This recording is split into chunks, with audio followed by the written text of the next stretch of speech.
Hello everyone, welcome back to my channel digest अड्डा 24। तो आज मैं फिर हाजिर हूँ आप लोगों के लिए साइंस के टॉप 20 क्वेश्चनों के साथ। तो प्रश्नों को वीडियो में अंत तक बने रहिए और अगर वीडियो अच्छी लगी हो तो लाइक करें, शेयर करें और चैनल को सब्सक्राइब जरूर करें। तो चलिए हम अपने प्रश्नों के साथ चलते हैं। हमारा पहला प्रश्न है, विद्युत बल्ब का फिलामेंट किस चीज़ का बना होता है। तो हमारा पहला प्रश्न है, विद्युत बल्ब का फिलामेंट किस चीज़ का बना होता है। तो हमारा ऑप्शन नंबर ए है टंगस्टन का, ऑप्शन नंबर बी है स्टील का, ऑप्शन नंबर सी है चांदी का और ऑप्शन नंबर डी है निकेल का। तो हमारा विद्युत बल्ब का फिलामेंट टंगस्टन का बना होता है। तो हमारा ऑप्शन नंबर ए करेक्ट होगा, टंगस्टन। ना प्रश्न नंबर हम 2 पर चलते हैं। हमारा प्रश्न नंबर 2 है, ना प्रश्न नंबर 2 पर चलते हैं हम। हमारा प्रश्न नंबर 2 है, पानी का क्वथनांक होता है। तो पानी का क्वथनांक कितना होता है। ऑप्शन नंबर ए हमारा 100 degree Celsius, option number A है हमारा 100 degree Celsius. Now option number B है हमारा 80 degree Celsius, option number C हमारा 1000 डिग्री सेल्सियस और ऑप्शन नंबर डी हमारा 78.4 डिग्री सेल्सियस। तो पानी का क्वथनांक होता है 100 डिग्री सेल्सियस। तो कितना होता है 100 डिग्री सेल्सियस और गलनांक कितना होता है 0 डिग्री सेल्सियस। तो गलनांक होता है 0 डिग्री सेल्सियस और क्वथनांक होता है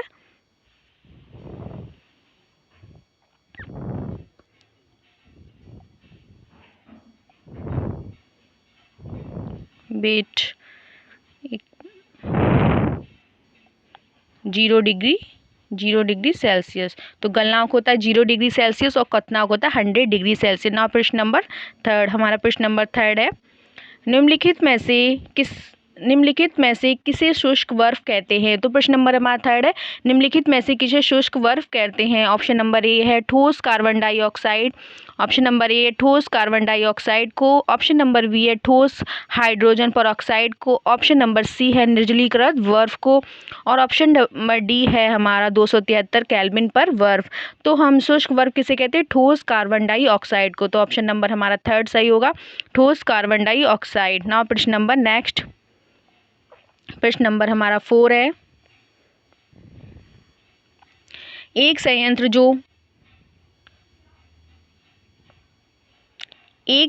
जो किसी वस्तु की दूरी और दिशा का पता लगा सकता है। तो एक संयंत्र जो किसी वस्तु की दूरी और दिशा का पता लगा सकता है उसे क्या कहते हैं। ऑप्शन नंबर ए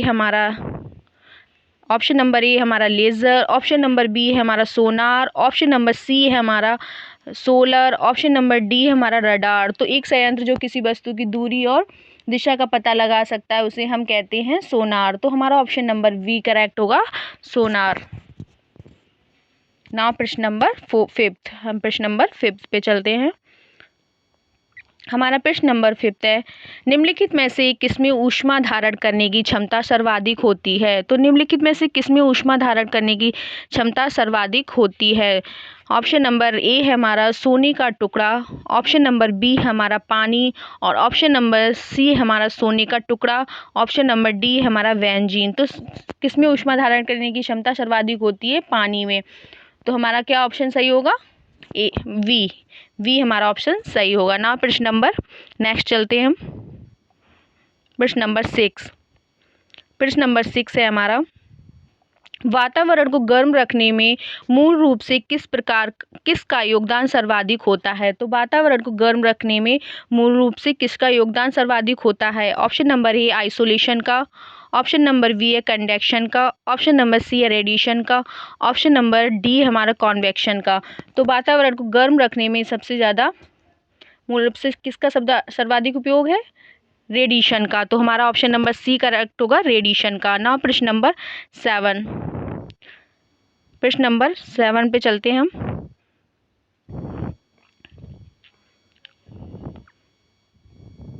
प्रश्न नंबर 7 है हमारा, गर्म कपड़े शरीर को ठंडे मौसम में गर्म रखते हैं, ऐसा वे करते हैं। ऑप्शन नंबर ए गर्मी देकर, ऑप्शन नंबर बी है शरीर की गर्मी को बाहर जाने से रोककर, ऑप्शन नंबर डी सी है हमारा भारी वातावरण की ठंड को शरीर में पहुंचने से रोककर। ऑप्शन नंबर डी हमारा उपरोक्त में से कोई नहीं। तो गर्म कपड़े शरीर को ठंडे मौसम में हमें गर्म रखते हैं, ऐसा वे क्यों करते हैं? तो क्यों करते हैं ऐसा? हम वो शरीर की गर्मी को बाहर जाने से रोककर। तो हमारा ऑप्शन नंबर वी करेक्ट होगा, शरीर की गर्मी को बाहर जाने से रोककर। ना प्रश्न नंबर नेक्स्ट, हमारा प्रश्न नंबर 8 है, मनुष्य के शरीर का सामान्य तापमान कितना होता है? तो मनुष्य के शरीर का सामान्य तापमान कितना होता है? ऑप्शन नंबर ए हमारा 96.4 degree Fahrenheit. Option number B हमारा 97.4 degree Fahrenheit. Option number C हमारा 98.4 degree Fahrenheit. Option number D है हमारा 99.4 डिग्री फ़ारेनहाइट। तो मनुष्य के शरीर का सामान्य तापमान हमारा होता है 98.4 डिग्री फ़ारेनहाइट। तो हमारा कौन सा सही होगा? ऑप्शन नंबर सी सही होगा। और सेल्सियस में कितना होता है? 37 डिग्री सेल्सियस। फ़ारेनहाइट में कितना होता है? 98.4 डिग्री फ़ारेनहाइट, और सेल्सियस में होता है 37 डिग्री सेल्सियस। ना प्रश्न नंबर 9, हमारा प्रश्न नंबर 9 है,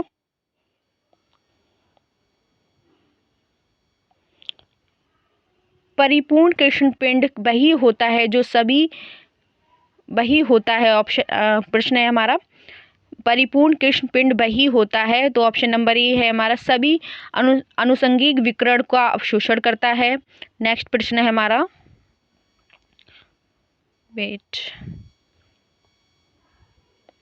ऑप्शन नंबर बी है हमारा, कोई भी अनुषंगिक विकिरण का अवशोषण नहीं करता है। ऑप्शन नंबर सी है हमारा, सभी आनुवंशिक विकिरणों को परावर्तित करता है। ऑप्शन नंबर डी है, सभी परिपूर्ण तरीके से रंगा होता है। तो हमारा क्वेश्चन क्या था? परिपूर्ण कृष्णपिंड वही होता है जो, तो कौन सा ऑप्शन सही होगा? परिपूर्ण कृष्णपिंड कौन सा होता है? सभी आनुषंगिक विकिरण का अवशोषण करता है जो। तो ऑप्शन नंबर ए हमारा करेक्ट होगा। ना प्रश्न नंबर हमारा 10 है, संघनन प्रक्रिया से संदर्भित है। तो संघनन प्रक्रिया से संदर्भित है। ऑप्शन नंबर ए, जल का जलवाष्प में परिवर्तित होना। ऑप्शन बी है हमारा, जलवाष्प का ठोस रूप में परिवर्तित होना। ऑप्शन नंबर सी हमारा, जल का ठोस रूप में परिवर्तित होना। ऑप्शन नंबर डी हमारा, जलवाष्प का इसके द्रव रूप में परिवर्तित होना।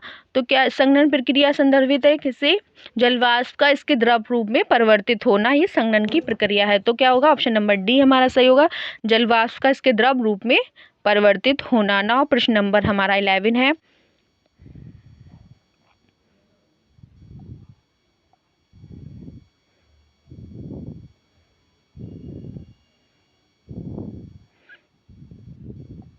प्रश्न नंबर 11 है हमारा, पानी में डाली गई छड़ी निम्न में से किस कारण से ऊपर उठी हुई दिखाई देती है?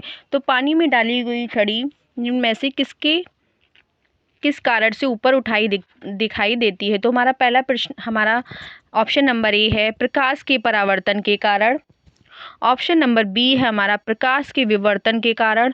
ऑप्शन नंबर सी है, प्रकाश के अपवर्तन के कारण। और ऑप्शन नंबर डी है हमारा, प्रकाश के वर्ण विक्षेपण के कारण। तो हमारा कौन सा सही होगा? हमारा ऑप्शन नंबर कौन सा सही होगा? प्रकाश के परावर्तन के कारण, प्रकाश के अपवर्तन के कारण, या प्रकाश के वर्ण विक्षेपण के कारण। तो हमारा ऑप्शन नंबर सी सही होगा, प्रकाश के अपवर्तन के कारण। ना प्रश्न नंबर हमारा 12, प्रश्न नंबर हमारा 12 है, जब एक व्यक्ति तेज प्रकाश से अंधेरे कमरे में प्रवेश करता है तब कुछ क्षणों के लिए उसे कुछ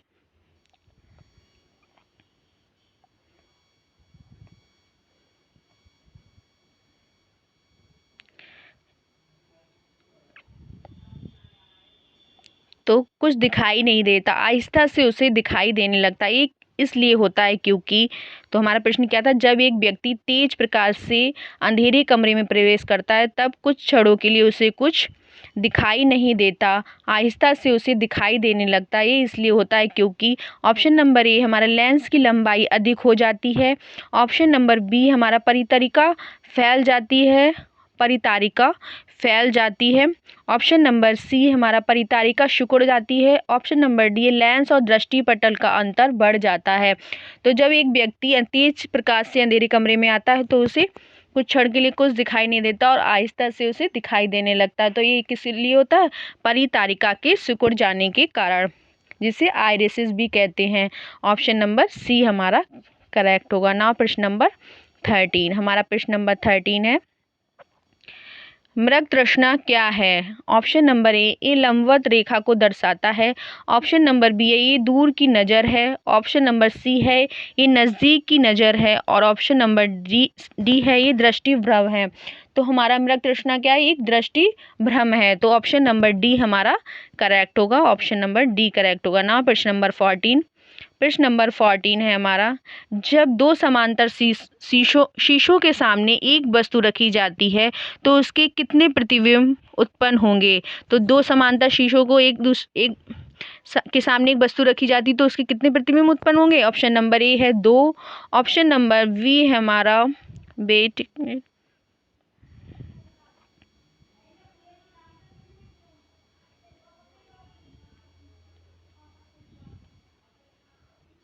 option number B 4। Option number C है हमारा 6। ऑप्शन नंबर डी अनंत। तो दो समांतर शीशों के सामने एक वस्तु रखी है तो प्रतिबिंब हमें अनंत दिखाई देंगे। तो ऑप्शन नंबर डी करेक्ट होगा, अनंत। ना प्रश्न नंबर नेक्स्ट 15। प्रश्न नंबर 15 है हमारा, लाल रंग की रोशनी में हरे रंग के पत्ते वाले पौधे कैसे दिखाई देंगे? तो लाल रंग की रोशनी में हरे रंग के पत्ते वाले पौधे हमें कैसे दिखाई देंगे? ऑप्शन नंबर ए है बैंगनी। ऑप्शन नंबर बी है काला। ऑप्शन नंबर सी है हरा। और ऑप्शन नंबर डी है लाल। तो लाल रोशनी के हरे रंग के पौधे हमें कैसे दिखेंगे? काले दिखेंगे। तो ऑप्शन नंबर हमारा वी करेक्ट होगा, काले। ना प्रश्न नंबर 16। प्रश्न नंबर 16 है हमारा, समान फोकस दूरी वाले कांच के दो लेंस जिनमें एक उत्तल तथा दूसरा अवतल लेंस है, एक दूसरे से सटाकर रखे गए, इन युग्म का व्यवहार कैसा होगा? तो समान दूरी वाले फोकस दूरी वाले कांच के दो लेंस हैं जिनमें एक उत्तल है और दूसरा अवतल है, उन्हें एक दूसरे से सटा के रखा गया है। तो इस युग्म का कैसा व्यवहार होगा? ऑप्शन नंबर ए है अभिसारी लेंस की भांति। ऑप्शन बी है हमारा अपसारी लेंस की भांति। ऑप्शन नंबर सी हमारा कांच की समतल चादर की भांति। ऑप्शन डी है दर्पण की भांति। तो उनका कैसा व्यवहार होगा? अभिसारी लेंस की भांति। तो हमारा ऑप्शन नंबर ए करेक्ट होगा, अभिसारी लेंस की भांति। ना प्रश्न नंबर हमारा 17। प्रश्न नंबर हमारा 17 है,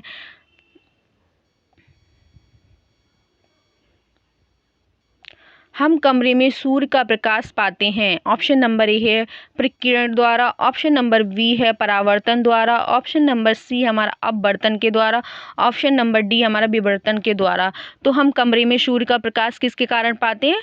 प्रकीर्णन के द्वारा। तो हमारा ऑप्शन नंबर ए करेक्ट होगा, प्रकीर्णन के द्वारा। ना प्रश्न नंबर हमारा 18 है,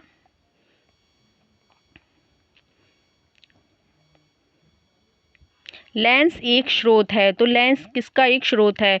ऑप्शन नंबर ए विद्युत धारा का। ऑप्शन नंबर बी ध्वनि का। और ऑप्शन नंबर सी है प्रकाश का। ऑप्शन नंबर डी है ऊष्मा का। तो लेंस एक स्रोत है। लेंस एक किसका स्रोत है? प्रकाश का। तो हमारा ऑप्शन नंबर सी करेक्ट होगा, प्रकाश का। ना प्रश्न नंबर हमारा 19। प्रश्न नंबर 19 हमें प्रकाश को सूर्य से पृथ्वी तक पहुंचने में समय लगता है। तो प्रकाश को सूर्य से पृथ्वी तक पहुंचने में कितना समय लगता है? Option number A 8 second. Option number B है 1 minute. Option number C 8 minute. और ऑप्शन नंबर डी हमारा 15 मिनट। तो सूर्य के प्रकाश को पृथ्वी तक आने में 8 मिनट का समय लगता है। तो हमारा ऑप्शन नंबर सी सही होगा, 8 मिनट। ना प्रश्न नंबर हमारा 20। प्रश्न नंबर हमारा 20 है, प्रकाश का वेग अधिकतम होता है। तो प्रकाश का वेग अधिकतम किस में होता है? ऑप्शन नंबर ए हमारा पानी में। ऑप्शन नंबर बी है वायु में।